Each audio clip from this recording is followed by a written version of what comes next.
Hello जी, नमस्ते, good evening, very good evening. कैसे हैं आप सब? और ऑडियो वीडियो मेरी बता दें क्लियर है कि नहीं? दिखाई सुनाई दे रही हूँ मैं?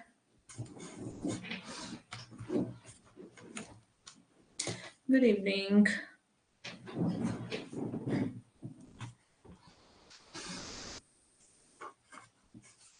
क्लियर है? ओके जी, थैंक यू वेरी मच। तो जी, कैसे हैं आप?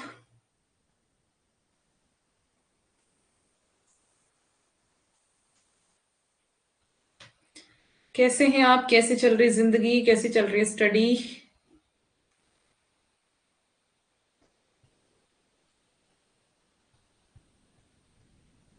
Good evening.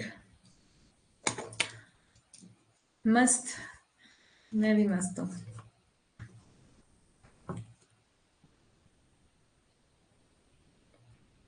चलें स्टार्ट करें पढ़ाई।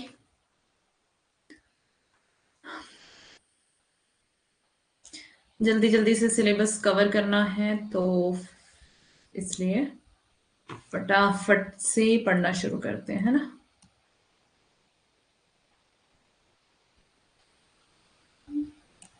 कल हमने धूमिल को पढ़ा था, आज हम नागार्जुन को पढ़ने वाले हैं। और नागार्जुन के इंपॉर्टेंट पॉइंट्स हमने देख लिए थे, अब हमने देखनी है इनकी कविता कालिदास, है ना? ठीक है। शुभ संध्या, good evening, very good evening.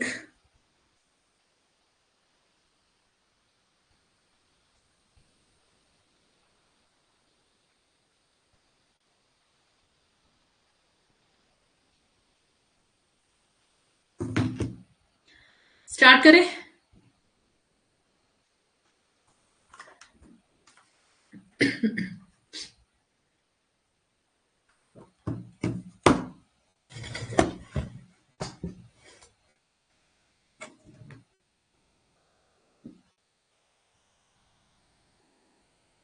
अभी बहुत ज्यादा सिलेबस बचा हुआ, हाँ जी।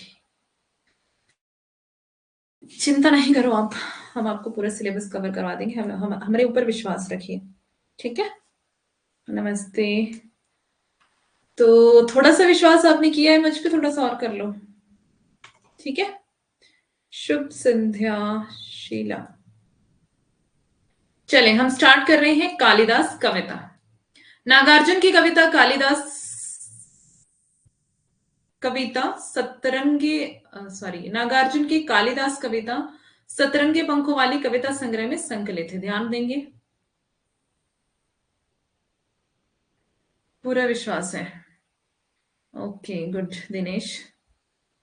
100% विश्वास। आप पर ही विश्वास है, हाँ। तो अपने ऊपर भी विश्वास रखें, पूरा पूरा मुझ पर ही मत रखें, क्योंकि आपको खुद भी पढ़ना पड़ेगा, है ना? जो मैं पढ़ा रही हूँ क्लास में एनफ नहीं है। नेट जेआरएफ के लिए एनफ नहीं है। खुद भी आपको पढ़ना पड़ेगा, खुद भी मेहनत करनी पड़ेगी, है ना? तो मैं ये बिल्कुल भी नहीं कहती कि मैं आपको नेट जेआरएफ करवा दूंगी। मैं ये कह रही हूँ कि मैं सिलेबस कवर करवा दूंगी। ठीक है। कालिदास कविता का सार देखते हैं पहले।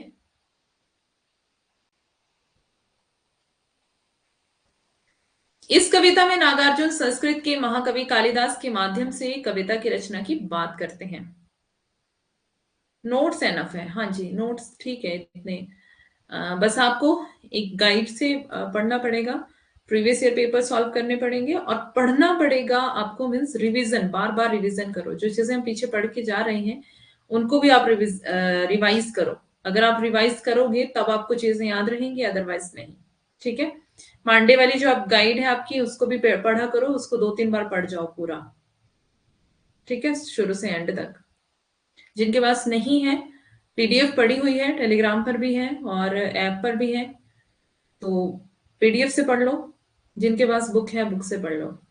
साथ में कोई भी आपके पास एक गाइड होनी चाहिए, लाइक दृष्टि की गाइड, अरिहंत की गाइड, है ना? तो दृष्टि है, दृष्टि है तो दृष्टि से पढ़ना शुरू करो। ठीक है। उसमें भी आपको बहुत सारी चीजें नई सीखने को मिलेंगी, बहुत सारी चीजें आपकी क्लियर होंगी। तो उस पर भी थोड़ा ध्यान दो। और साथ में प्रीवियस ईयर पेपर, जो मैं आपको हमेशा ही बताती हूँ, जो आपके रिसेंटली पेपर हुए हैं, 23, 22, 21, 20 है ना, 19 से लेकर के सारे जो है उनको बार बार करो। पांडे वाला नहीं है, ओके, कोई बात नहीं, कोई बात नहीं। कालिदास कविता का सार। इस कविता में नागार्जुन संस्कृत के महाकवि कालिदास के माध्यम से कविता की रचना की बात करते हैं। कालिदास जी ने अपने काव्यों में जिन पात्रों को जिन पात्रों की पीड़ा को अपने हृदय में अनुभव किया, उन्हीं पात्रों का उदाहरण नागार्जुन ने दिया है। अरिहंत है, अरिहंत भी बहुत अच्छी है, दृष्टि भी अच्छी है। ठीक है, दोनों पढ़ना शुरू करो, जिसके पास जो भी है वो पढ़े, उसके बिना नहीं होगा। कोई बात नहीं, पीडीएफ आपको मिल जाएगी, पीडीएफ पढ़ लो, क्योंकि उसमें शॉर्ट नोट्स दिए हुए हैं ना, तो कुछ चीजें आपको जो कहीं पे भी नहीं मिलेंगी शॉर्ट शॉर्ट में, वो उसमें मिल जाएंगी। उसमें क्या है कि जैसे आपकी बहुत सारी बुक्स है ना, नगेंद्र वाली हो गई, रामचंद्र तिवारी वाली हो गई है ना, रामस्वरूप चतुर्वेदी वाली हो गई, शुक्ल वाली हो गई, ये सारी किताबों की उसमें शॉर्ट दिया हुआ है, सारा शॉर्ट नोट्स है उसमें। टाइम भी कम है, नहीं उतना भी कम नहीं है, वो छोटी सी है, सिर्फ 200 250 300 पेजेस की है, उसको आप आराम से पढ़ सकते हो। मैं भी उसको एग्जाम से पहले, मीन्स मेरा ऐसा था कि एग्जाम से पहले मैंने वो जब रिवीजन करते हैं हम, जब एग्जाम आपका मतलब होने वाला होता है, 2-3 दिन रह जाते हैं, तब मैं उसको पढ़ना स्टार्ट करती थी। मीन्स पहले भी पढ़ी हुई होती थी मैंने, जैसे मान लो 2 बार मैंने पहले पढ़ ली वो, लेकिन एग्जाम टाइम में फिर मुझे एक बार वो पढ़नी होती थी, तो मैं उसको 2-3 दिन में पूरा पढ़ लेती थी। ठीक है, तो 2-3 दिन आपके हार्डली लगते हैं उसमें, अगर आप ढंग से उसको पढ़ो तो इतनी भी बड़ी नहीं है, है ना। दृष्टि से काम चल जाएगा, दृष्टि पढ़ो, मैं बोल तो रही हूँ, दृष्टि तो बहुत ही ज्यादा अच्छी है ना, वो बहुत ही ज्यादा अच्छी है, पढ़ो दृष्टि। मीन्स है, बड़ी है ना वो भी, तो उसमें भी टाइम लगेगा, बट ये कि आपको कंटिन्यूटी बना के रखनी पड़ेगी, ज्यादा से ज्यादा पढ़ाई करनी पड़ेगी, ज्यादा से ज्यादा पढ़ो। बिल्कुल भी फालतू चीजों में जो है वो टाइम वेस्ट करना बंद करो, है ना। जैसे आप मोबाइल में लगे हैं, शॉर्ट्स देख रहे हैं, तो शॉर्ट्स ही देखने लगे हैं, घंटों घंटों बीत गए, कोई पता नहीं आपको टाइम का। तो ये चीजें अगर आपके अंदर हैं तो इसको अभी खत्म कर दो। ठीक है, अगर आप कोई वीडियो देख रहे हो, यूट्यूब पे चले गए हो, व्हाट्सएप चला रहे हो, व्हाट्सएप पे किसी ने स्टेटस डाला है, आप उधर से किसी लिंक पे पहुंच गए और आप सीधा पहुंच गए इंस्टाग्राम पे, व्हाट्सएप पे, यूट्यूब पे पहुंच गए, है ना, लिंक से, तो वो लिंक तो रह गया उधर ही व्हाट्सएप पे ही, और आप घूम रहे हो अभी दुनिया, है ना। तो ये सोशल मीडिया की दुनिया जो है बहुत खतरनाक है, बहुत ज्यादा डेंजरस है, तो इसका पीछा छोड़ दो, जितना हो सकता है पढ़ाई करो। ठीक है, चलो अभी मैं बंद कर रही हूँ प्रवचन, और यहाँ पे मैं स्टार्ट कर रही हूँ पढ़ाना आपको। कालिदास जी ने अपने काव्यों में जिन पात्रों की पीड़ा को अपने हृदय में अनुभव किया, उन्हीं पात्रों का उदाहरण किसने दिया? नागार्जुन ने दिया है। ठीक है, कालिदास कविता का प्रथम अनुच्छेद रघुवंश महाकाव्य के प्रसंग पर आधारित है, ध्यान रखेंगे इसको, इंपॉर्टेंट पॉइंट है। पहला प्रसंग जो है वो रघुवंश महाकाव्य के प्रसंग पर आधारित है। कालिदास, यह सच सच बतलाना इंदुमती के मृत्यु शोक से, अज रोया तुम रोए थे कालिदास, सच सच बतलाना। ठीक है, महाराज, अज की पत्नी इंदुमती के मृत्यु शोक में जिस तरह से आपने विलाप का चित्रण किया है, वास्तव में वह अज का विलाप था या उनका दुख तुमने अपने भीतर धारण किया था, है ना। क्या होता है कि कई बार हमारे हृदय में पीड़ा होती है, हमारे हृदय में दुख होता है, या फिर कवि के हृदय में दुख है, अपना दुख है, पर्सनल दुख है, लेकिन वो अपने दुख को किस तरह से व्यक्त करता है? किसी दूसरे व्यक्ति का उदाहरण देकर के वो उस दुख को व्यक्त करता है ना। तुम्हारा यह विरह वर्णन देखकर तो यही महसूस होता है कि मानो महाराज अज के आंसू नहीं होकर तुमने ही उसके जगह आंसू बहाए हो, मीन्स तुम्हारे हृदय की वो पीड़ा थी, है ना।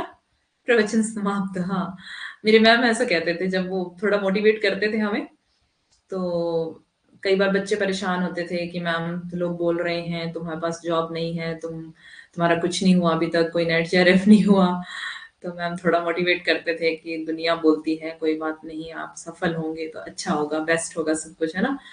तो फिर लास्ट में मैम यही बोलते थे, प्रवचन खत्म हुए और जल्दी से आप सारी गुरु दक्षिणा दो मुझे। 21-21 रुपए रखो सारे। तो फिर प्रवचन खत्म इस तरह से करते थे। सरस्वती पांडे की बुक कैसी है? हाँ जी, वही तो पांडे वाली वही बोल रही हूँ मैं, सरस्वती पांडे। सरस्वती पांडे अच्छी है, लेकिन उसके अलावा आपके पास एक गाइड दृष्टि और अरिहंत में से कोई होनी चाहिए। ठीक है, सरस्वती पांडे भी आपको पढ़नी है। दूसरा प्रसंग कुमार संभव महाकाव्य से है। अ, घृत मिश्रित सुखी समिधा समकाम देव जब भस्म हो गया, भस्म होगा, भस्म हो गया, रति रोई या तुम रोए थे। इस प्रसंग में असुरों के वध हेतु शिवाजी के पुत्र की शिवजी के पुत्र की आवश्यकता थी। ऑडियो वीडियो नहीं आ रही है, कोई बताओ। मेघा को, मेघा नहीं मनीषा को, सॉरी, मेघा गुड इवनिंग। कोई मनीषा को बताओ कि ऑडियो वीडियो सब ठीक है और आप जो है वो लेफ्ट करके आइए। ठीक है। सती के दाह के पश्चात शिवजी वैरागी होकर समाधि में लीन हो गए थे, इसलिए सभी देवताओं ने शिवजी की समाधि तोड़ने और उनके काम भावना को जगाने के लिए प्रेम के देवता कामदेव को शिवजी के पास भेजा था। अच्छा, ऐसी स्टोरी है इसकी। कामदेव ने शिवजी की तपस्या को भंग कर दिया, परंतु स्वयं उनके क्रोध के पात्र बन गए। ठीक है, ये आपको पता ही होगा, आपने देखा होगा ये। शिवजी की तीसरी आंख से निकली ज्वाला में कामदेव के जलकर भस्म होने पर उनकी पत्नी का रुदन क्रंदन सुनकर क्या तुमने अपने आंसू से अपनी आंखें नहीं धोई थी? अर्थात अर्थात रति के दुख का जो वर्णन तुमने काव्य में किया है उसे पढ़कर तो यही कहा जा सकता है कि रति की पीड़ा को तुमने हृदय की गहराइयों तक अनुभव किया था। इससे ऐसा प्रतीत होता है कि वह आंसू रति के नहीं होकर तुम्हारे ही थे। लेफ्ट की तो आया, हाँ। सबसे पहले अगर कोई दिक्कत होती है तो खुद लेफ्ट करना है, अगर फिर भी दिक्कत है तब बोलना है, क्योंकि कई बार हमारे पास ही प्रॉब्लम रहती है। तीसरा प्रसंग किसका है? मेघदूत महाकाव्य। पहले किसका था? रघुवंश महाकाव्य। अब किसका है? मेघदूत महाकाव्य पर आधारित है। ये दूसरा तीसरा प्रसंग जो भी है ये आपको याद रखना है किस पर आधारित है। अब है उन पुष्करावर्त मेघों का साथी बनकर रोया यक्ष की तुम रोए थे। कहने का तात्पर्य यह है कि यक्ष की तरह पीड़ा को कालिदास ने भोगा था, तभी तो विरह काव्य लिख पाए थे, है ना। कभी कभी जो है जिस पीड़ा को खुद भोगता है तभी तो वो उसको कविता में उतार पाता है ना। लेकिन वो किसी के माध्यम से उस पीड़ा को व्यक्त करता है, जैसे यहाँ पर अज के माध्यम से वो क्या कर रहे हैं? अपनी पीड़ा को व्यक्त कर रहे हैं। शिव जी की तीसरी आंख से निकली ज्वाला में कामदेव ने जलकर भस्म होने पर उनकी पत्नी का रुदन क्रंदन सुनकर क्या तुमने अपने आंसू से अपनी पत्नी की आंखें नहीं धोई थी? सॉरी, अपनी आंखें नहीं धोई थी। अर्थात रति के दुख का जो वर्णन तुमने काव्य में किया, मतलब ये वही जो हमने पीछे भी पढ़ा था, तो सेम यही यहाँ पे रिपीट है। अब यहां से जो है थोड़ी पंक्तियां हैं कविता की।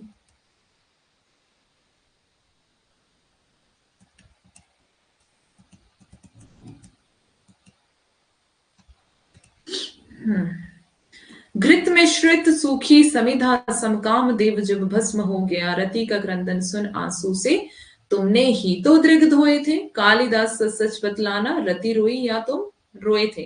पंक्तियां ध्यान से पढ़ना। वर्षा ऋतु की स्निग्ध भूमि का प्रथम दिवस आषाढ़ मास का, देख गगन में श्याम घन घटा, विधुर यक्ष का मन जब उचटा, खड़े खड़े तब हाथ जोड़कर चित्रकूट के सुभग शिखर पर उस बेचारे ने भेजा था जिनके ही द्वारा संदेशा। उन पुष्करावर्त मेघों का साथी बनकर उड़ने वाले कालिदास सच बतलाना, पर पीड़ा से पूर पूर हो, थक थक कर और चूर चूर हो।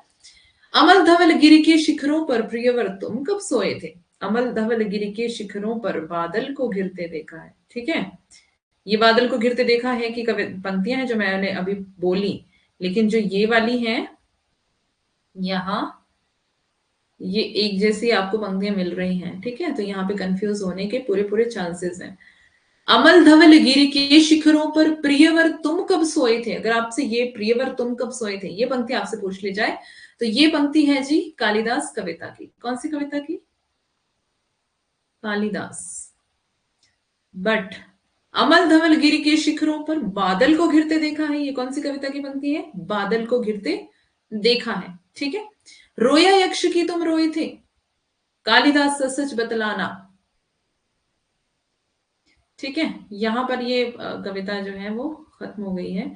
नीचे जो दूसरी कविता स्टार्ट होगी, बादल को घिरते देखा है, एक्चुअली मुझे ध्यान नहीं रहा है, ये साथ साथ ही हो गया, इसको मैं अभी पीडीएफ में ठीक कर दूंगी। ओके, अभी कर देती हूँ।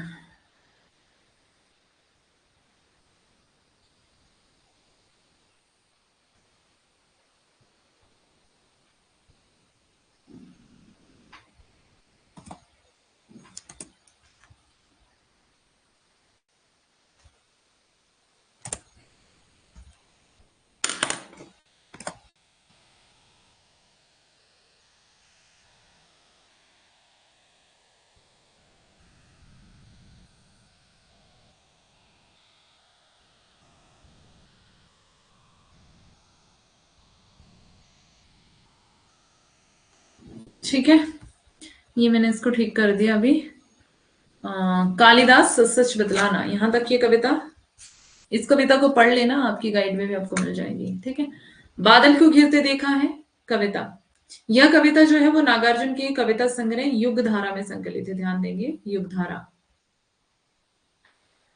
धारा की तरह बादल बहते हैं ना जब बारिश होती है, तो ऐसे याद रख लेना इसको। इस कविता में कवि ने बादल और प्रकृति के विभिन्न स्वरूपों का वर्णन किया है। नागार्जुन घुमक्कड़ प्रवृत्ति के कवि थे। ठीक है, ये घुमक्कड़ कवि कहा इनको जाता है। उन्होंने बादल को घिरते देखा है कविता में अपने मान सरोवर मान हम्म,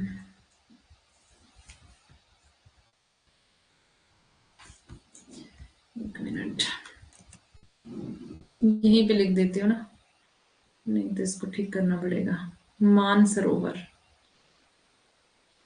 नाम इस था इसमें, इसलिए मानसरोवर यात्रा की स्मृतियों का वर्णन किया है।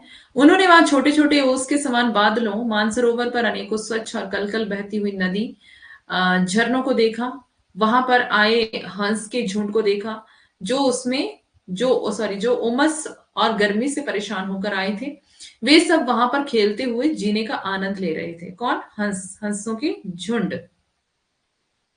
कालिदास की कविता लंबी है, बहुत लंबी है, इसमें शॉर्ट में दी हुई थी। ठीक है, अभी मेरे को मिल गई तो मैं पूरी कविता इसमें डाल दूंगी, नहीं तो फिर पीडीएफ आपको भेज दूंगी। ठीक है, नागार्जुन ने वहां की सुंदरता का वर्णन करते हुए लिखा है कि सूर्योदय होने के उपरांत वहां दृश्य कैसे परिवर्तित हो जाता है। ये एक्चुअली कालिदास जो कविता है वो थोड़ी लंबी है। सभी पर्वत पहाड़ स्वर्ण कलश की आभा सा दिखाई पड़ते हैं। आभा से दिखाई पड़ते हैं, आभा से। किस प्रकार चकवा चकपी रात में बिछड़ जाते हैं और दिन में वे दोनों मिलकर अपना प्रणय कलह छेड़ते हैं। उस सूक्ष्म और अनूठे अ, अनुभव को कवि ने अपनी कविता में समाहित किया है। कवि ने उस हजारों फीट की ऊंचाई पर भी मृग को उस दिव्य सुगंध की खोज में भागते हुए देखा है। हजारों फीट की ऊंचाई पर भी एक जो कस्तूरी मृग कहते हैं उसको, है ना, तो वो मृग क्या करता है, वो हिरण क्या करता है, एक सुगंध होती है जो उसी के अंदर होती है कस्तूरी की, तो उसी के पीछे पीछे वो भागता रहता है। वो सोचता है कि जो खुशबू है वो कहीं और से आ रही है, तो उसको ढूंढने के चक्कर में वो भागता ही रहता है, लेकिन वो सुगंध जो है, लिखा है जिस कस्तूरी की सुगंध उसकी नाभि में ही होती है ना, उसकी नाभि में होती है वो, लेकिन वो क्या करता है, झूठा सच का पीडीएफ नहीं मिल रहा, झूठा सच का पीडीएफ। अच्छा, एक बार मेरे को मैसेज कर देना, ठीक है, याद करवा देना। ठीक है, याद करवा देना, टेलीग्राम पे याद करवा देना या फिर क्लास के बाद याद करवा देना। इस दृश्य को कवि ने साक्षात देखा है। कवि कहते हैं कि मैं मानसरोवर आया, मीन्स कवि ने साक्षात उस दृश्य को देखा जब जो हिरण है, जो कस्तूरी मृग जिसको कहते हैं, उसकी जो कस्तूरी की जो खुशबू है वो उसके अंदर ही होती है, लेकिन वो क्या करता है, भागता रहता है उसको ढूंढने के लिए। किंतु यहाँ पर ना अलकापुरी राज्य मिला, ना वह धनपति कुबेर का राजा, जो कालिदास ने अपनी विद्योत्मा को संदेश विद्योत्मा को संदेश बादलों के द्वारा भेजा था। वह बादल कहाँ है? शायद वह यहीं बरस गए होंगे। कवि यह भी कहते हैं कि हो सकता है कि यह बात उस कवि की कल्पना हो, जाने दो वह कवि कभी कवि की कल्पित होगी, या मगर मैंने तो जो अपनी आंखों से देखा और महसूस किया है वह वास्तविक है, आपस में लड़ते भिड़ते गरजते और बरसते देखा है। यह मेरी कल्पना नहीं, साक्षात वर्णन है। कवि ने वहां के निवासियों और वहां के सौंदर्य का वर्णन करते हुए कहा है कि यहाँ पर नदियां झरझर कलकल बहती रहती हैं, भोजपत्रों की कुटियां बनी हुई हैं, यहाँ पर रहने वाले सभी लोग सुगंधित फूलों के श्रृंगार किए हुए, इंद्र नील की माला पहने, शंख और सुंदर गालों पर कुंडल लटकाए, बालों का जोड़ा बनाए, रजत मणि जैसे सुगंधित मदिरा का पान किए लोग घूमते रहते हैं। लोहित चंदन की तिलपट्टी पर निर्विरोध बाल कस्तूरी आसन मुद्रा में बैठे हुए प्रतीत होते हैं, जो मृग के छालों पर आसन लगाकर बैठे हैं। यहाँ किन्नर किन्नरियों मदिरा के नशे में किन्नर किन्नरियां मदिरा के नशे में उन्माद होकर घूमते देखा है उनको, और मैंने स्वयं बादलों को घिरते देखा है, महसूस किया है।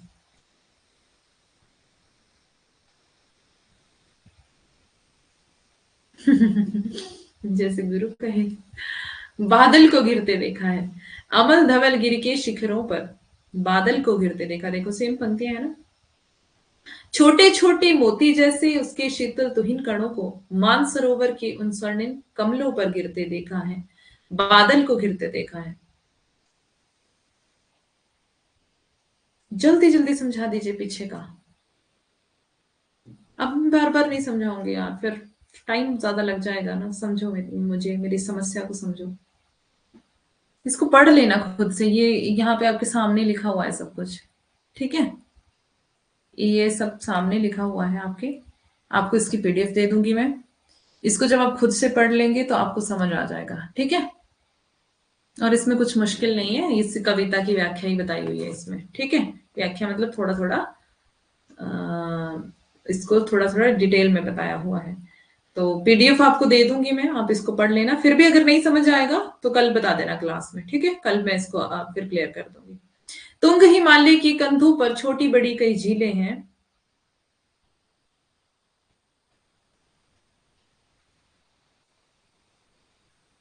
हाँ हाँ, हम चले गए थे, अच्छा कोई बात नहीं, चले गए थे तो बाद में देख लेना, ठीक है। पढ़ लेना या फिर क्लास रिपीट कर लेना। उनके श्यामल नील सलिल में समतल देशों में आ आकर पावस की उमस से आकुल तिक्त मधुर विश्व तंतु खोजते हंसों को तिरते देखा है, बादल को घिरते देखा है।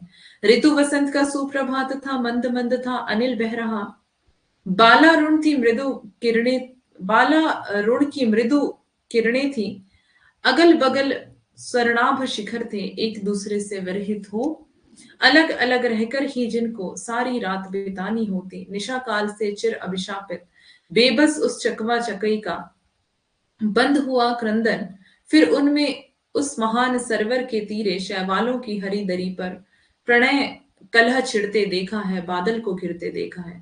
तो ये जो जो इन्होंने अनुभव किया, जो जो चीजें इन्होंने देखी अपनी आंखों से, वही इन्होंने यहाँ पर वर्णन किया हुआ है ना। चकवा चकवी के बारे में हमने पीछे देखा था कि चकवा चकवी जो है रात में बिछड़ जाते हैं, फिर उनका जो क्रंदन है, जब वो बिछड़ जाते हैं तो उनका क्रंदन मतलब रुदन क्रंदन है ना शुरू होता है। तो फिर जब वो सुबह होते ही वो दोनों क्या हो जाते हैं, मिल जाते हैं। तो ये चीजें जो इन्होंने अपनी आंखों से देखी उसी के बारे में यहाँ पे जो मानसरोवर के तरफ ये गए थे, वहां पर जो जो इन्होंने देखा उसी का वर्णन इन्होंने कविता में कर दिया है। शत सहस्र फुट ऊंचाई पर दुर्गम बर्फानी घाटी में अलख नाभि से उठने वाले निज ही के उन्मादक परिमल, ये उसकी कस्तूरी मृग की बात यहाँ पर कर रहे हैं, है ना। कि कई फुट की सहस्र किसको बोलते हैं, सैकड़ों फीट की ऊंचाई पर, है ना। तो जो हमने अभी पीछे देखा था कि ऊंचाई पर क्या है, जो कस्तूरी मृग है ना वो भाग रहा होता है, और उस कस्तूरी की खोज में के पीछे धावित हो होकर, धावित मतलब क्यों दौड़ता है ना, तरल तरुण कस्तूरी मृग को अपने पर चिढ़ते देखा। और चिढ़ रहा है क्योंकि उसको मिल नहीं रहा, वो जिसकी खोज कर रहा है उसको पता ही नहीं कि वो मेरे अंदर ही है। कहाँ गया धनपति कुबेर, वह कहाँ गई उसकी वह अलका, नहीं ठिकाना कालिदास की व्योम प्रवाही गंगा जल का। ये वाली पंक्तियां जो है बहुत बार पूछी गई हैं। क्या हो रहा है ये, बादल को घिरते देखा है कविता की पंक्तियां हैं, ठीक है। पंक्तियां सारी कविताओं की बहुत ध्यान से पढ़ लेना। ढूंढा बहुत किंतु लगा क्या मेघदूत का पता कहीं पर, कौन बताए वह छाया में बरस पड़ा होगा ना यहीं पर। जाने दो वह कवि कल्पित था, मैंने तो भीषण जाड़ों में नभ चुंबी कैलाश शीर्ष पर महामेघ को झंझानेल से गरज गरज भिड़ते देखा है, बादल को घिरते देखा है। ये वाली भी पंक्तियां पूछी गई हैं। नभ चुंबी कैलाश शीर्ष पर में महामेघ को झंझानेल से गरज गरज भिड़ते देखा है, बादल को गिरते देखा है। शत शत निर्झर निर्झरणी कल मुखरित देवदारू कनन में शोणित धवल भोज पत्रों से छाई हुई कुटी के भीतर रंग बिरंगे और सुगंधित फूलों की कुंतल को साजे इंद्रनील की माला डाले शंख सरीखे सुघड़ गलों में कानों में कुबले लटकाए शतदल लाल कमल वेणी में रजत रचित मणि खचित कला में पान पात्र दाक्षास पूरित रखे सामने अपने अपने लोहित चंदन की त्रिपुटी पर नरम निदाग बाल कस्तूरी मृग छालों पर पालथी मारे मदिरा रुण आंखों वाले उन उन्मद किन्नर किन्नरियों की मृदुल मनोरम अंगुलियों को वंशी पर फिरते देखा है, बादल को घिरते देखा है। कवि नागार्जुन ने हिमाचल की उन्नत घाटी देवदारू के वन और किन्नर किन्नरियों की दंत कथाओं को बादल के माध्यम से प्रकृति के अनुपम सौंदर्य का वर्णन किया है। मेघदूत यह संस्कृत के महाकवि कालिदास का प्रसिद्ध खंड काव्य है। ध्यान देंगे, अभी हमने मेघदूत महाकाव्य से भी कुछ देखा था ना, वो इंदुमती के मृत्यु शोक वाला, है ना। तो ये वो क्या है, कालिदास की कविता है, मीन्स कालिदास का ये महाकाव्य है मेघदूत, खंड काव्य है, जिसमें नायक यक्ष और नायिका यक्षिणी शाप के कारण अलग रहने के लिए बाध्य हो जाते हैं। नायक यक्ष है, नायिका यक्षिणी है, श्राप के कारण अलग रहने के लिए बाध्य हैं।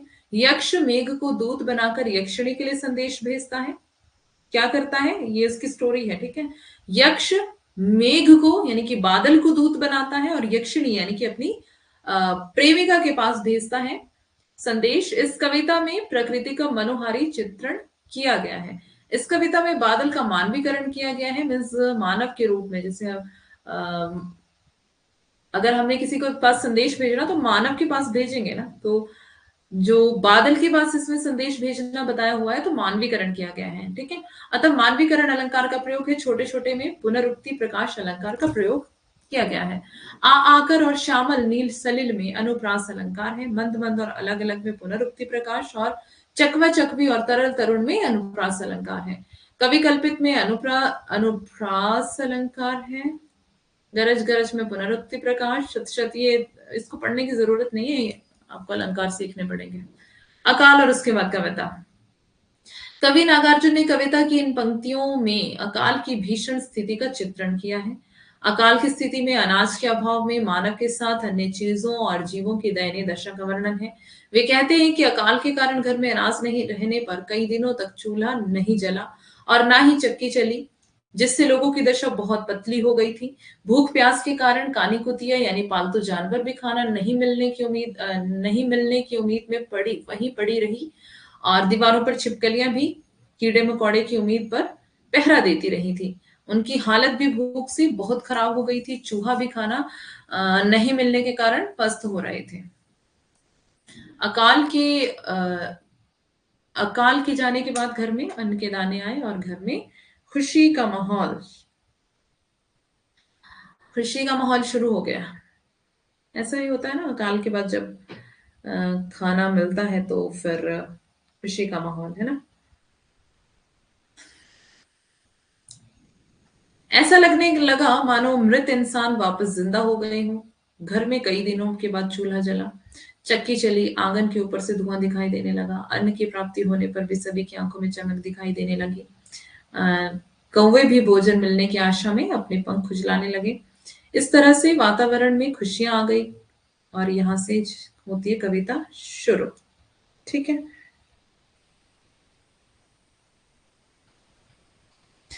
क्या है कविता की पंक्तियां? कई दिनों तक चूल्हा रोया, चक्की रही उदास। कई दिनों तक कानी कुतिया सोई उनके पास। कई दिनों तक लगी भीत पर छिपकलियों की गश्त। कई दिनों तक चूहों की भी हालत रही शिकस्त। दाने आए घर के अंदर कई दिनों के बाद। धुआं उठा आंगन से ऊपर कई दिनों के बाद। चमक उठी घर भर की आंखें कई दिनों के बाद, कौए ने खुजलाई पांखें कई दिनों के बाद। इतनी सी कविता है, और लेकिन वर्णन जो है इसमें बहुत बड़ा और बहुत सारे दिनों का वर्णन है। ठीक है। जब अकाल पड़ा है तो कई दिनों तक क्या हुआ, चूल्हे में जो है कोई आग नहीं जली, कोई धुआं नहीं ऊपर उठा। क्यों? क्योंकि अनाज नहीं था कुछ भी बनाने के लिए। तो चूल्हा जो है वो बंद है, बहुत दिन हो गए हैं। और चक्की भी उदास है क्योंकि चक्की में कुछ पीसा नहीं जा रहा है ना। जब अनाज ही नहीं है तो पीसेंगे क्या। कई दिनों तक कानी कुतिया सोई उनके पास, मतलब कि पालतू जानवर है या फिर कोई भी है ना। तो वो क्या अपने मालिक के पास जाएगा कि मुझे खाना मिल जाए, यहाँ से कुछ खाने को मिल जाए, लेकिन उनको भी कुछ नहीं मिल रहा है। वो आशा में उन्हीं के पास सो रहे हैं, अपने मालिकों के पास, अपने घर वालों के पास सो रहे हैं कि मालिक जो है वो कुछ खाने को देगा। कई दिनों तक लगी भीत पर छिपकलियों की गश्त। अब छिपकलियां भी क्या कर रही हैं, छिपकली भी दीवारों पर जो है वो घूम रही है कि कुछ ना कुछ खाने को, कोई कीड़ा मकोड़ा कुछ मिल जाए खाने के लिए, लेकिन उनको भी कुछ नहीं मिलता है। इवन अकाल जो है वो सिर्फ इंसान के लिए नहीं है, अकाल जो है वो पालतू जानवरों के लिए भी है, छिपकलियों के लिए भी है, चूहों के लिए भी है। हर एक छोटे से छोटे जीव के लिए अकाल है। जब मनुष्य अकाल में है तो सब कुछ अकाल में है ना सर। सभी के लिए अकाल है, सिर्फ इंसान के लिए नहीं। तो कई दिनों तक चूहों की भी हालत रही शिकस्त। चूहों की हालत भी जो है वो बड़ी खतरनाक है, दयनीय स्थिति है। उनको भी कुछ खाने को नहीं मिल रहा है। जब अनाज नहीं है तो वो भी क्या खाएंगे। अब क्या हुआ, बहुत सालों का अंतर जो है, मीन्स बहुत समय का अंतर जो है, सालों का नहीं कह सकते, बहुत सारे, बहुत दिनों तक जब तक अकाल रहा, इन पंक्तियों और इन नीचे वाली पंक्तियों के बीच में है ना। तो ये तो था ऊपर का हिस्सा जो कि अकाल वाला वर्णन था, जिसमें है ना अकाल का समय था। अकाल का समय, लेकिन नीचे वाला जो है अब क्या हो गया, अकाल खत्म हो गया है।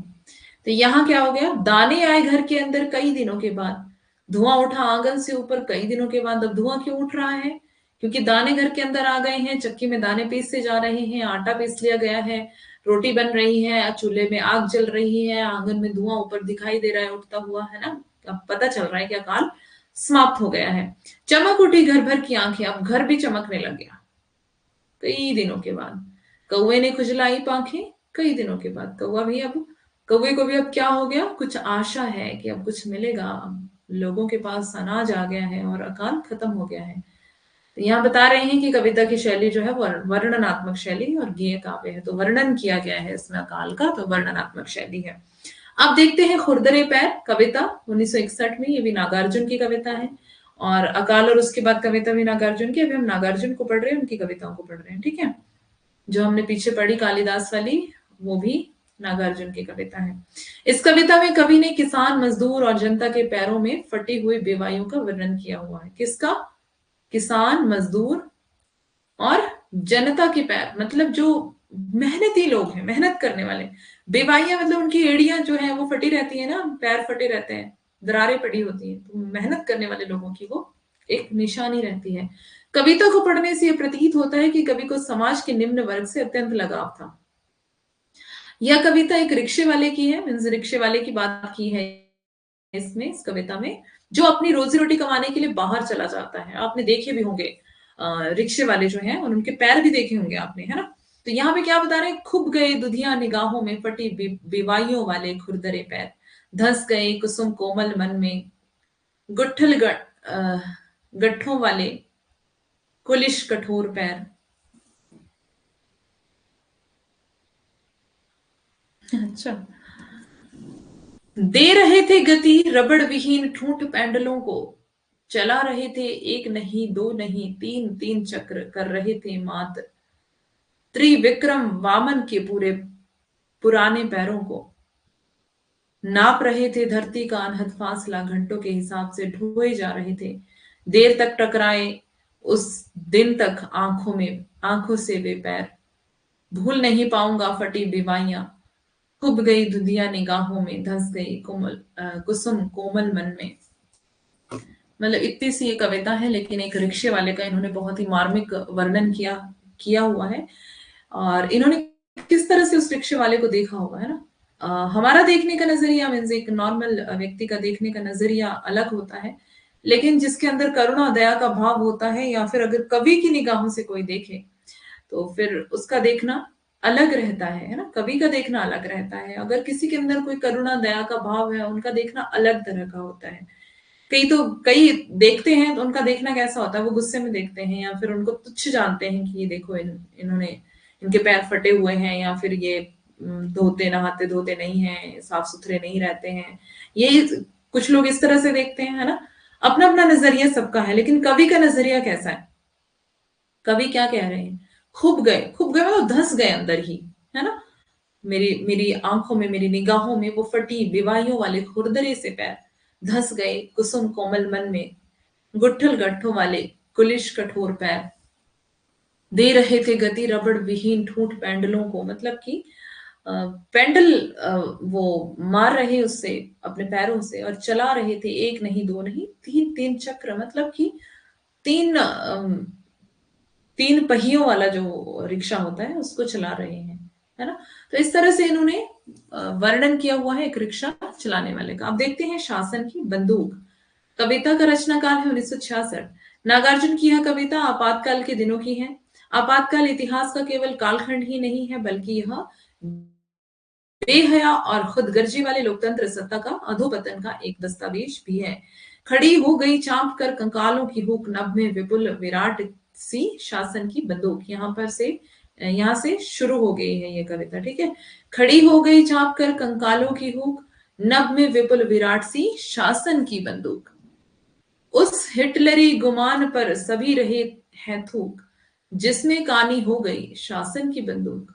बड़ी बधिरता 10 गुनी बने विनोबा विनोबा मूक, धन्य वह शासन की बंदूक। सत्य स्वयं घायल हुआ गई अहिंसा चूक, जहां तहां दगने लगी शासन की बंदूक। जली ठूंठ पर बैठकर गई कोकिला कूक, बाल न बांका कर सकी शासन की बंदूक।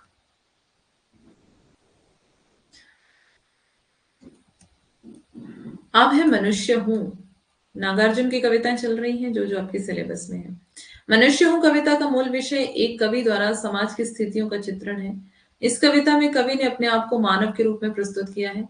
मानव होने के कारण उनकी कल्पना भी कुंठित होती है। वह सर्जनात्मक से भी चुकता है। कवि होने के कारण शेष सृष्टि के साथ वह आत्मीय संबंध का भी अनुभव करता है। कवि भी मनुष्य होता है, इसलिए वह भी भौतिक इच्छाओं की चाह करता है। वह अपनी भौतिक जरूरतों के लिए संघर्षरत रहता है और संघर्ष से कविता का रूपांतर करता है। वह लौकिकता के माध्यम से लोकोत्तर को पाने का प्रयास करता है। ठीक है। मनुष्य हूं कविता। नहीं कभी क्या मैं थकता हूं, अहो रात्र क्या नील गगन में उड़ सकता हूं। मेरे चितकबरे पंखों को भास्वर छाया क्या न कभी स्तंभित होती है। हरे धान की स्निग्ध घटा पर, उड़द मूंग की निबिड़ जटा पर, आखिर मैं तो मनुष्य हूं। मीन्स कभी भी मनुष्य ही है। उरु रहित सारथी है जिसका एकमात्र पहिया है, जिसमें सात सात घोड़ों का वह रथ नहीं चाहिए। मुझको नियत दिशा का वह पथ नहीं चाहिए। पृथ्वी ही मेरी माता है, इसे देखकर हरित भारत मन कैसा प्रबुद्धित हो जाता है। सब है इस पर जीव जंतु नाना प्रकार के, तृण तरु लता गुल्म भी बहुविधि, सूर्य चंद्र सूर्य हैं, ग्रह गण भी हैं, शत सहस्र संख्या में बिखरे तारे भी हैं। सब है इस पर कालकूट भी यही पड़ा है, अमृत कलश भी यही रखा पड़ा है। नीली ग्रीवा वाले उस मृत्युंजय का भी पाप यही है। अमृत प्राप्ति के हेतु देवगण नहीं दोबारा अब ठग सकते हैं दानव कुल को। तो ये आपको पता ही है ना। अमृत के लिए क्या किया था देवताओं ने? देव दानवों के साथ धोखा कर लिया था, है ना। यही बात यहाँ पे कर रहे हैं। ओके, अब आते हैं हम निराला पर। समय कितना हुआ है? समय अभी है हमारे पास, है ना। निराला की कविता है कुकुरमुत्ता। कुकुरमुत्ता सूर्यकांत त्रिपाठी निराला जी की एक लंबी और प्रसिद्ध कविता है। इस कविता में कवि ने पूंजीवादी सभ्यता पर किस पर व्यंग्य किया इन्होंने? पूंजीवाद सभ्यता पर कुकुरमुत्ता के बहाने करारा व्यंग्य किया है। यह कविता स्वतंत्रता पूर्व सन 1941 में लिखी गई थी, ध्यान देंगे। निराला जी की बहुचर्चित सामाजिक व्यंग्यात्मक कविता है। इस कविता का मूल स्वर जो है वो प्रगतिवादी है। कुकुरमुत्ता कविता की सही सही रचना तारीख जो है वो 3/4/1941 दी गई है, कि आज भी, आज 3 है कि 4 है? 3 ही है ना, आज 3 अप्रैल।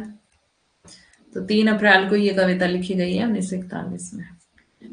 इसका सामान्य अर्थ यह हो सकता है कि उक्त तिथि को निराला जी ने इस कविता को अंतिम रूप दिया होगा।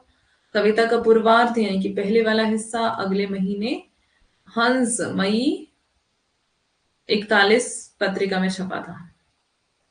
कुकुरमुत्ता के अब तक 3 संस्करण हो चुके हैं। Happy birthday. किसका बर्थडे आज? पहला संस्करण युग मंदिर उन्नाव से, दूसरा संस्करण श्री राष्ट्रभाषा विद्यालय काशी से, और तीसरा संस्करण किताब महल इलाहाबाद में से छपा था।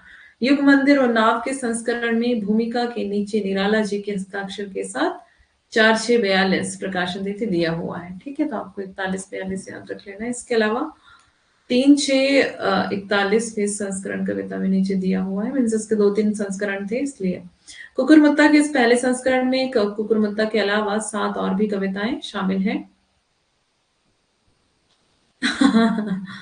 कुकुरमुत्ता। अच्छा, गरम पकौड़ी इनकी कविता है। प्रेम गीत, रानी और कहानी, खजोहरा, मास्को डायलॉग्स, स्फटिक, शिला और खेल। इन सभी कविताओं में सिर्फ खजोहरा को छोड़कर शेष सभी कविताओं के नीचे तिथि दी हुई है। इससे यह विदित होता है कि सभी कविताएं 39 से 42 के बीच में लिखी गई होंगी। इस प्रकार कुकुरमुत्ता का पहला संस्करण संस्करण एक कविता संग्रह है। ये कविता 2 खंडों में है। पहला खंड में कुकुरमुत्ता गुलाब पर व्यंग्य करता है। कुकुरमुत्ता क्या होता है, किसी को पता है? What is कुकुरमुत्ता? कुकुरमुत्ता जो है वो गुलाब पर व्यंग्य करता है। दूसरे खंड में गोली की माँ ने नवाब की बेटी बहार को अपनी हमजोली बनाया। मशरूम। कुकुरमुत्ता पूरी तरह से साल की हो गई। सही बात है, 100 की होने वाली है ना, बड़ी लंबी उम्र है। फ्लावर, फ्लावर नहीं, मशरूम है, मशरूम। छत्ता होता है ना मशरूम का। कुकुरमुत्ते का कबाब बहुत कुकुरमुत्ते को कबाब बहुत पसंद आया। कविता में कुकुरमुत्ता श्रमिक। कुकुरमुत्ता किसका प्रतीक है? देखो यहाँ पे ध्यान से, कविता में कुकुरमुत्ता श्रमिक, सर्वहारा और शोषित वर्ग का प्रतीक है। ठीक है, मीन्स जिसका शोषण किया जा रहा है। और गुलाब जो है वो किसका प्रतीक है? सामंती, पूंजीपति वर्ग का प्रतिनिधि है। तो ये प्रतीक किस किस के हैं, ये ध्यान रख लेना। हाँ जी, कविता का अर्थ देखते हैं। एक नवाब साहब थे, उन्होंने अपने बगीचे में लगवाने के लिए फारस से गुलाब मंगवाए। शीला ने भेज दिया, देखो, लाल रंग के, लाल रंग का कुकुरमुत्ता। तो आगे लिखा है, और उस गुलाब को अन्य फूलों के साथ लगवा दिया।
कोई गया तो नहीं?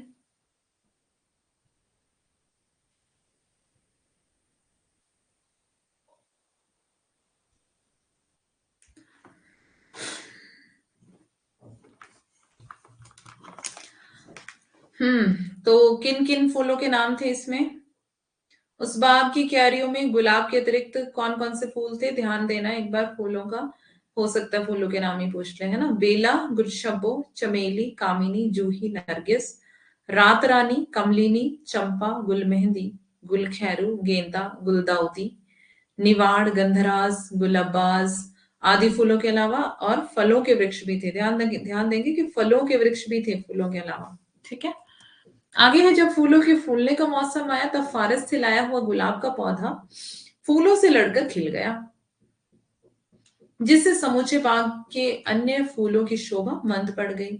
उसी के पास स्थित पहाड़ी की गंदगी में एक कुकुरमुत्ता अपना सिर उठाकर खड़ा था और गुलाब को धत्ता बताते हुए उससे कहने लगा, अबे सुन बे गुलाब, भूल मत जो पाई खुशबू रंगो आप, खून चूसा खाद का तूने अशिष्ट, डाल पर इतरा रहा है कैपिटलिस्ट।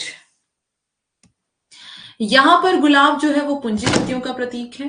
ध्यान से, बहुत ही ध्यान से, गुलाब पूंजीपतियों का प्रतीक है। कुकुरमुत्ता सर्वहारा अर्थात गरीब और शोषित वर्ग का प्रतीक है। कुकुरमुत्ता गुलाब को ताना मारते हुए कहता है, तूने पूंजीपतियों के समान दूसरों का खून चूसा है, तब तुझे यह खुशबू और रंग और आभा प्राप्त हुई है। ना जाने कितने नौकरों और मालियों ने तेरी देखभाल की होगी, इतना होने के बावजूद भी तेरे में क्या है? कांटे हैं, है ना। इतने सारी तेरे को खाद दी गई, इतने अच्छे से तेरे को पाला पोसा गया, इतने नौकर इतने मालियों ने तेरी देखभाल की, फिर भी क्या हो गया? है तो तू बड़ा सुंदर है, लेकिन कांटे भी हैं तुझमें जो कि चुभते हैं, है ना। पूंजीपति वर्ग, तेरे पास जो भी आता है उसे तुझसे कष्ट ही कष्ट मिलता है। मतलब तू किसी को सुख नहीं देता, कष्ट देता है। तेरा व्यवहार तो उन पूंजीपतियों की तरह है जिससे कभी किसी को सुख नहीं मिल सकता है। तू बड़े बड़े लोगों, राजाओं और अमीरों का प्यारा है। तू कभी साधारण वर्ग के साथ घुल मिल नहीं सकता, मतलब तेरे अंदर घुलने मिलने वाली क्वालिटी भी नहीं है। यहां कविता में कवि ने गुलाब के बहाने पूंजीपतियों के प्रति अपना आक्रोश व्यक्त किया है। कुकुरमुत्ता नितांत उपेक्षित सर्वहारा वर्ग का प्रतीक है, जिसे अपनी हीनता के बोध होने से पूंजीपति जैसे गुलाब से घृणा है। निराला जी ने कविता में एक जगह अत्यंत तीखे अंदाज में लिखा है, तू हरामी खानदानी रोज पड़ता रहा पानी। ठीक है। कुकुरमुत्ता व्यक्ति है जो मुंह उठाकर खड़ा है, उसे उगाया नहीं जाता है। कुकुरमुत्ता खुद ही उग जाता है ना, वह तो स्वयं ही उग जाता है। जैसे मतलब एक तो होती है ना मशरूम जिसकी खेती की जाती है, और एक ऐसा छत्ता होता है, वो अपने आप ही उग जाता है, कहीं भी उग जाता है ना।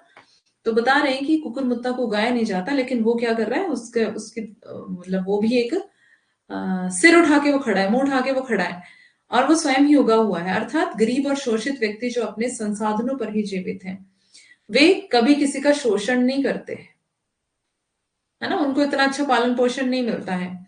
कुकुरमुत्ता गुलाब से कहता है कि तू तो बनावटी है, तू, मैं असली हूं क्योंकि मैं खुद से उगा हूं, और तुझे क्या किया गया है? उगाया गया है, और तुझे बहुत सारा पालन पोषण मिला है, खाद मिली है अच्छे से। कुकुरमुत्ता अपनी उपयोगिता बताते हुए अपने को कई रूपों में प्रक्षेपित करता है। घर में भी उग जाता है, हाँ, सही सही सही। वह अपने को छाता बताता है। जब दो कुकुरमुत्ता मिल जाएं तो शिव जी का डमरू बन जाता है ना। अगर उनके जो छत्ते हैं साइडों में कर दिए जाएं और बीच में उनकी जो वो डंडियां हैं, डंठल है, उनको जोड़ दिया जाए तो क्या बन जाता है? डमरू बन जाता है। फंगस होता है ना, हाँ। जो फ्री में मिल जाती है उसकी कदर नहीं, सही बात है। कुकुरमुत्ता अपनी उपयोगिता बताते हुए अपने को कई रूपों में प्रक्षेपित करता है। वो अपने को छाता बताता है और डमरू बताता है। अगर उल्टा कर दिया जाए तो माता यशोदा की मधानी बन जाती है। कुकुरमुत्ता अपने को सर्वव्यापक बताता है। कुकुरमुत्ता के माध्यम से सर्वहारा वर्ग के आत्मसम्मान को अभिव्यक्त किया गया है। मीन्स वो बताता है कि मेरी तो वैल्यू है ना। अगर दो दो मिलके हम अगर हम दो मिल जाते हैं तो डमरू बन जाता है, और अगर सिंगल है और उसको उल्टा कर दिया जाए तो वो मथानी बन जाते हैं। मथानी मतलब कि जिसमें जिससे वो लस्सी बनती है ना। तो कुकुरमुत्ता ने मतलब अपनी उपयोगिता बताई है कि मैं हम जो है मैं हम जो है हमारी उपयोगिता है, और हम काम के हैं लेकिन तुम बेकाम हो, कांटे हैं तुम में। तो खाना थोड़ी है हमने, हम तो कविता पढ़ रहे हैं।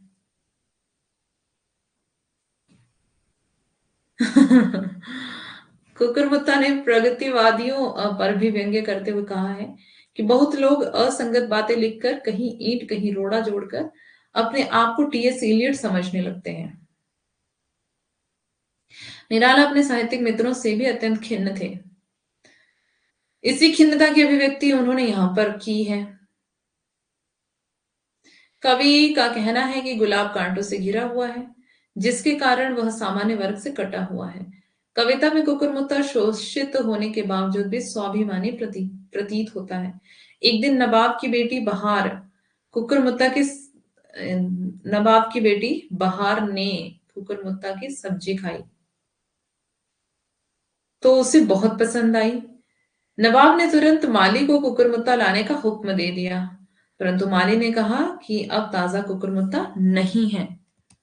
यदि आप कहें तो गुलाब लेकर आऊं। माली की बात सुनकर नवाब गुस्सा होकर बोले, जहां गुलाब उगे थे वहां कुकुरमुत्ता उगा दो, क्योंकि गुलाब का तो कोई वैल्यू ही नहीं है ना। अब गुलाब तो खा नहीं सकते हैं। अब नवाब की बेटी है, वो गुलाब थोड़ी ना खाएगी, भाई उसको कुकुरमुत्ता पसंद है तो कुकुरमुत्ता खाएगी। तो नवाब को गुस्सा आया कि जहां गुलाब उगाए थे उखाड़ दो उनको और उसकी जगह क्या लगा दो, कुकुरमुत्ता उगा दो। माली ने कहा, हुजूर कुकुरमुत्ता उगाया नहीं जा सकता है, उसका कोई बीज नहीं होता है, वो तो स्वयं ही उग जाता है। तो मतलब वो इतना वैल्यूएबल है कि मिलता नहीं है ऐसे। कभी उग गया तो उग गया, नहीं तो फिर छुट्टी करो। लेकिन गुलाब जो है उगाया जाता है, फिर भी कांटे उसमें होते हैं। अब पढ़ते हैं आगे। गुस्सा आया, कांपने लगे नवाब, बोले, चल गुलाब जहां थे उगा, सबके साथ हम भी चाहते हैं अब कुकुरमुत्ता। बोला माली, फरमाए माफ खता, कुकुरमुत्ता अब उगाया नहीं उगता। कुकुरमुत्ता निराला जी की सामाजिक चेतना एवं प्रयोगशील प्रवृत्ति की निरूपित करने वाली प्रवृत्ति को निरूपित करने वाली कविता है। अब कविता पढ़ते हैं। एक थे नवाब, फारस से मंगवाए थे गुलाब, बड़ी बाड़ी में लगाए, देशी पौधे भी उगाए, रखे माली कई नौकर, गजनबी का बाग मगहर लग रहा था। सॉरी, मनहर लग रहा था, मनहर मतलब मनोहर।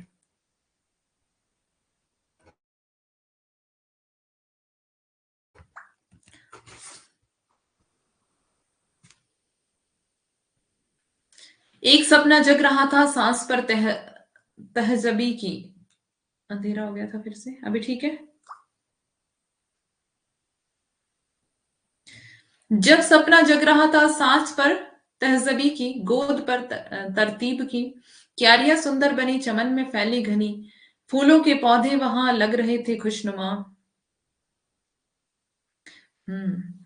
बेला गुलशब्बो चमेली कामिनी, जूही नरगिस रात रानी, कमलिनी चंपा गुल मेहंदी गुल खैरू गुल अब्बास, गेंदा गुल दाऊदी निवाड़ गंधराज। आपको कोई नाम लेके फूल का पूछा जा सकता है, क्या इसका ये वाला फूल का नाम जो है कुकुरमुत्ता में है कि नहीं है, ठीक है। और किरने फूल फवारे कई रंग अनेकों, सुर्ख धनी चंपई, आसमाने सब्ज फिरोज सफेद जर्द बादामी बसंत सभी भेद। फलों के भी पेड़ थे फलों के भी पेड़ थे, ध्यान देंगे। आम लीची संतरे और फालसे, चटकती कलियां निकलती मृदुल गंध, लगे लगकर हवा, चलती मंद मंद, चहकती बुलबुल मचलती टहनियां, बाग चिड़ियों का बना आशियां, साफ राह सरा, दोनों ओर दूर तक फैले हुए गुलछोड़, बीच में आराम गाह दे रही थी, बड़प्पन की था, कहीं झरने कहीं छोटी सी पहाड़ी, कहीं सुथरा चमन नकली कहीं झाड़ी। आया मौसम, खिला फारस का गुलाब, बाग पर उसका पड़ा था रोब ओदाब, वहीं गंदे में उगा देता हुआ बुत्ता, पहाड़ी से उठे सर ऐंठ कर बोला कुकुरमुत्ता, अबे सुन बे गुलाब, भूल मत जो पाई खुशबू रंगुआब, खुद खून चूसा खाद का तूने अशिष्ट, डाल पर इतरा रहा है कैपिटलिस्ट। कितनों को तूने बनाया है गुलाम, माली कर रखा सहाया जाड़ा घाम। हाथ जिसके तू लगा, पैर सर रख कर वे वो पीछे को भागा। औरत की जानिब मैदान यह छोड़कर, तबेले को टट्टू जैसे तोड़कर, शाहों राजों अमीरों का रहा प्यारा। तभी साधारणों से तू रहा न्यारा। वरना क्या तेरी हस्ती है, पोष तू कांटों ही से भरा। यह सोच तू कली जो चटकी अभी, सूख कर कांटा हुई होती कभी। रोज पड़ता रहा पानी तो हरामी खानदानी, चाहिए तुझको सब मेहरू निस्सा। जो निकले इत्र रू ऐसी दिशा, बहा कर ले चले लोगों को, नहीं कोई किनारा। जहां अपना नहीं कोई भी सहारा, ख्वाब में डूबा चमकता हो सितारा। पेट में डंड पेले हो चूहे, जबां पर लफ्ज प्यारा। देख मुझको मैं बढ़ा, 1.5 बलिश ऊंचे पर चढ़ा। और अपने से उगा मैं, बिना दाने का चुगा मैं। देखो मैं मतलब इतना ऊंचा हूं और अपने आप से ही उगा हूं, बिना दाने से ही उगा हूं। ऐसा नहीं कि कोई दाना है, मतलब कोई बीज है। कलम मेरी नहीं लगती, अब जैसे तेरी कलम लग जाती है, गुलाब की कलम लग जाती है, मेरी कलम नहीं लगती है, ऐसा कह रहे हैं, है ना। मतलब कवि ने ऐसा वर्णन किया है कुकुरमुत्ता के लिए। मेरा जीवन आप जगता, तू है नकली मैं हूं मौलिक। तू है बकरा मैं हूं कौलिक। ये वाली पंक्तियां ध्यान देंगे, इंपॉर्टेंट है। तू है नकली मैं हूं मौलिक, तू है बकरा मैं हूं कौलिक। तू रंगा और मैं धुला, पानी पानी में तू बुलबुला। तूने दुनिया को बिगाड़ा, मैंने गिरते से उभारा। तूने रोटी छीन ली जनखा बनाकर, एक की दी तीन मैंने गुन सुनाकर। काम मुझसे ही सदा है, शेर भी मुझसे गधा है। हम्म, टेढ़ी लाइन क्यों लगती है भाई। ये इंपॉर्टेंट पंक्तियां ध्यान देंगे। काम मुझसे ही सदा है, शेर भी मुझसे गधा है। ये पंक्तियां, ये इतनी जैसी पंक्तियां निराला की पूछी गई हैं, ठीक है। निराला का नाम याद रखना है। चीन में मेरी नकल छाता बना, छत्र भारत का वही कैसा तना। सब जगह तू देख ले, आज का फिर रूप पैराशूट ले। विष्णु का मैं ही सुदर्शन चक्र हूं, काम दुनिया में पड़ा क्यों वक्र हूं। उलट दे मैं ही जसोदा की मधानी, और लंबी कहानी सामने लाकर मुझे बेड़ा और खेड़ा। तीर से खींचा धनुष में राम का, काम का पड़ा कंधे पर हूं हल बलराम का। सुबह का सूरज हूं मैं ही, चांद मैं ही शाम का। कल जुगी में ढाल नाव का मैं तला, नीचे और ऊपर पाल मैं ही डांडी से लगा पल्ला। तो सारी दुनिया तोलती गल्ला, मुझसे अ, मुझसे मुझे मुझसे कल्ला।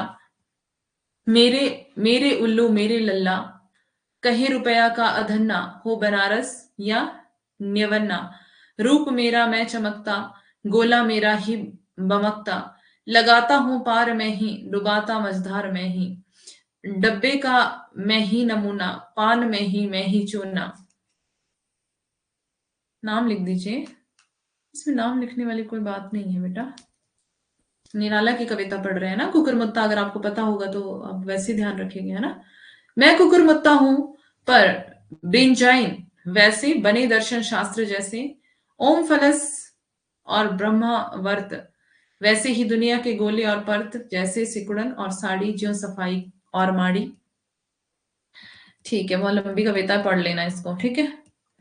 दूसरा खंड भी है इसका, मैंने सोचा अभी खत्म हो जाएगी लेकिन टाइम हो गया है और ये अभी खत्म नहीं होने वाली है। सो आप इसको खुद से पढ़ लेना। जूही की कली कल मैं आपको पढ़ाने वाली हूँ। जूही की कली कल हम पढ़ेंगे। इसके साथ हम पढ़ने वाले हैं निराला की सारी कविताएं कल कंप्लीट करेंगे। शायद सारी हो पाए, लेकिन कोशिश मेरी ये रहेगी कि सारी कविताएं जो है हम कंप्लीट कर लें, है ना। तो जल्दी जल्दी से सिलेबस भी कवर करना है। और सरोज स्मृति अभी पढ़नी है हमें। इसके बाद हमें पढ़ना है दो और कविताएं हैं। सरोज स्मृति के बाद असाध्य वीणा और राम की शक्ति पूजा, है ना। तो ये सारी कविताएं क्या करनी पड़ेंगी, हमें पढ़नी पड़ेगी। तो फिर मिलते हैं। ओके, राम की शक्ति पूजा भी, हाँ वो बहुत लंबी है। शायद अभी 2-3 क्लासेस और लगेंगी हमारी इस पे, मीन्स कविताओं पे, है ना। तो जल्दी जल्दी से झूठा सच अभी भेज देते हैं। ऐसे तुम भेज दोगे, झूठा सच भेज दो उधर टेलीग्राम पे भेज देना, ठीक है। ऐसे है क्लास में, मैं ऐसे ही बोल रही हूँ।